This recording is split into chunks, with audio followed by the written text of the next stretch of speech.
आखिरकार लंबा सफर तय कर लुइस और उसकी टिम लुफ्थगेम पोर्ट सिटी पहुंच गए। अपने सामने इतनी बड़ी सिटी को देखकर जुड़वा बहुत खुश थे और इधर-उधर देख रहे थे। जैसे ही उनका कैरेज सिटी गेट से होकर अंदर गया, तो उन्होंने अपने सामने कई सारे लोगों को देखा, जो अपना सामान खरीद रहे थे और बेच रहे थे। केन पहली बार इतने सारे लोगों को एक जगह इकट्ठा देख रहा था, तो वो लुइस को भी अपने पास बुलाने लगता है। तभी उसकी बाजू में खड़ी केनी जोर से चिल्लाती है, अरे यहाँ तो बीस्ट गर्ल भी है, जिन्हें मैंने आज से पहले कभी नहीं देखा था। उन्हें हैरानी से इधर-उधर देखता देखकर पीछे से फिन कहती है, ये जो जगह है ना, वो अलग ही लेवल पर है, उन गांवों से जहां से अभी तक हम गुजरे थे। इस जगह पर हर प्रकार के इंसान तुम्हें दिख जाएंगे, क्योंकि यह जगह एक पोर्ट सिटी है, जो ऑटम कॉन्टिनेंट और विंटर कॉन्टिनेंट के बीच में है। इसलिए पूरे वर्ष लगातार लोगों से भरा रहता है। सिटी के बारे में इतना सुनकर लुइस भी अपने आप को नहीं रोक पाता और कैरेज के पीछे से आसपास की जगह देखने लगता है। वह सोचता है, आखिरकार पहुंच ही गए। लगभग आधा साल लग गया कश्मीर माउंटेन से यहां आने में। आधा रास्ता तो तय कर लिया, अब बस उम्मीद है कि जल्दी घर पहुंच जाऊं। लुइस इस गहरे विचार में डूबा ही था कि पीछे से जुड़वा आते हैं और उसे परेशान करने लगते हैं। केन कहता है, लुइस उधर तो देख।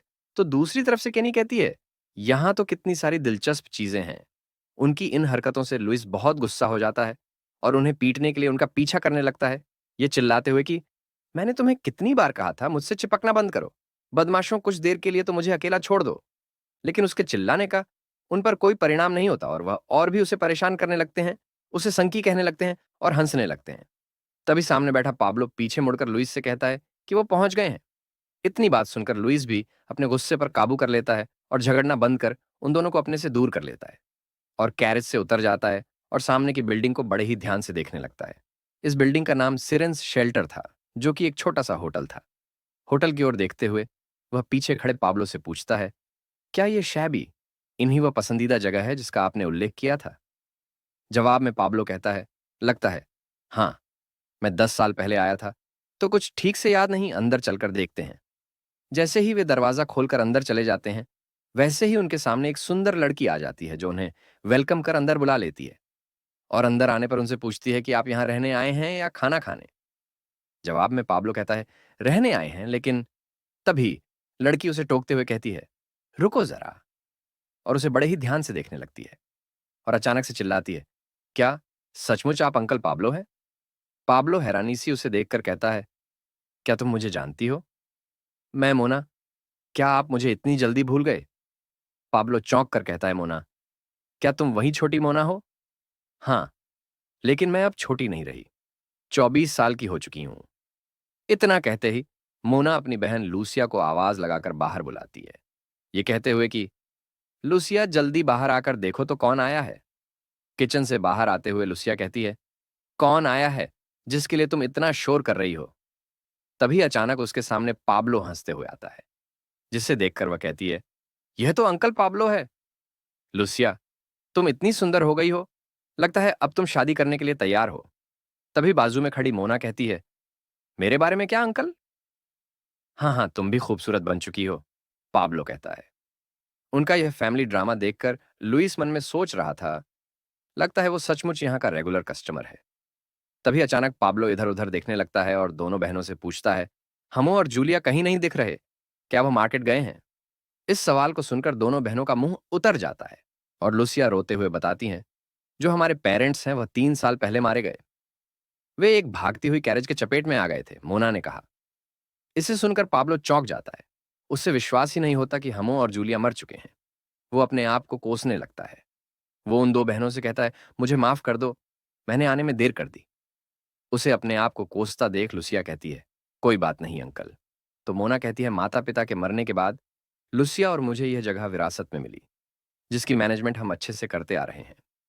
इतना सब करने के लिए तुम दोनों को कठिन समय का सामना करना पड़ा होगा। ये कहते हुए पाब्लो उन दोनों की पीठ थपथपाता है और उनका हौसला बढ़ाता है। तभी लूसिया की नजर उसके पीछे खड़े बच्चों पर पड़ती है, तो वो उससे पूछती है कि ये बच्चे क्या आपके हैं? तुम कुछ ज्यादा ही सोच नहीं रही हो, ये मेरे खुद के बच्चे कैसे हो सकते हैं? पाब्लो कहता है, जिस पर वो झट से राजी हो जाती है, क्योंकि वो किसी भी तरफ से पाब्लो से मेल नहीं खा रहे थे।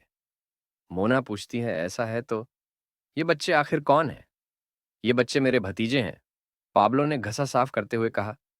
उसकी इन बातों पर उन दोनों बहनों को थोड़ा भी भरोसा नहीं होता।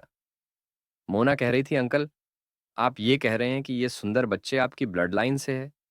बहनों को शक की निगाहों से अपनी तरफ देखता देख पाब्लो हड़बड़ाते हुए कहता है, ये दूर के रिश्तेदार हैं। मोना जल्दी से जुड़वा बच्चों के पास जाती है और उन्हें देखने लगती है। उनका भोला और मासूम चेहरा उसे इतना प्यारा लगता है कि वो उनके प्यार में गिर जाती है और गले से लगाकर कहती है, ये बहुत प्यारे हैं।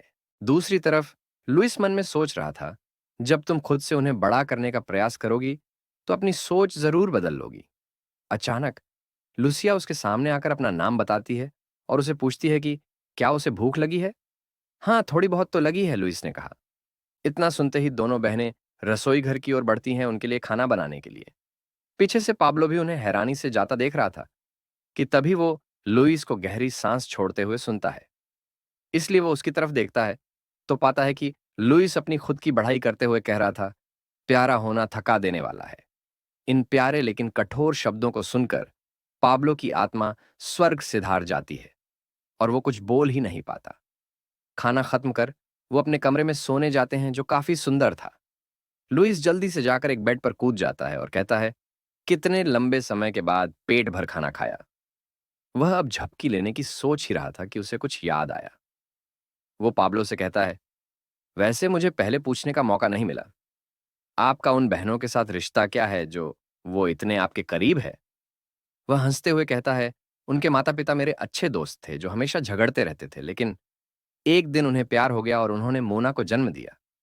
मोना का पालन पोषण करने के लिए उन्होंने मर्सिनरीज का धंधा छोड़ इन खोल लिया, जिस वजह से मैं यहाँ का रेगुलर कस्टमर बन गया। तो ऐसा है क्या? अब तुम यहाँ से जा सकते हो, लुइस ने कहा। अचानक ऐसा क्या हुआ जो आप मुझे यहाँ से जाने के लिए कह रहे हैं? पाब्लो ने लुइस से पूछा। लुइस कहता है, क्या तुम भूल गए? तुम्हें एक जहाज ढूंढने की जरूरत है जो हमें विंटर महाद्वीप पर ले जाए। इसके साथ ही कुछ एलिक्सर खरीद कर लाना। लेकिन पाब्लो अभी के लिए यह काम नहीं करना चाहता था। तो वह कहता है, ये सब तो ठीक है, लेकिन क्या अभी मुझे ये करना होगा? हम अभी तो आए हैं तो। लेकिन आगे का कुछ बोल पाता इसे पहले उसे खतरे का एहसास होता है। वह समझ जाता है कि उसने बहुत बड़ी गड़बड़ कर दी है, इसलिए बिना समय गवाए वह वहां से भागने लगता है, ये कहते हुए, हाँ, अभी जाता हूं। तभी लुइस फिन को बाहर बुलाता है और उसे उसके साथ जाने के लिए कहता है। वह भी ठीक है कहकर उसके पीछे जाने लगती है। अब जब लुइस पीछे मुड़कर सोने ही जाने वाला था कि उसकी नजर जुड़वाओं पर पड़ी, जो बड़े ही आराम से सो रहे थे। उनकी तरफ देखते हुए वो मन में कहता है, कितनी जल्दी सो गए हैं ये दोनों। वैसे देखा जाए तो जब वे सो रहे होते हैं तो सचमुच किसी एंजल की तरह दिखते हैं। और उबासी लेते हुए कहता है, मुझे भी थोड़ी नींद ले लेनी चाहिए।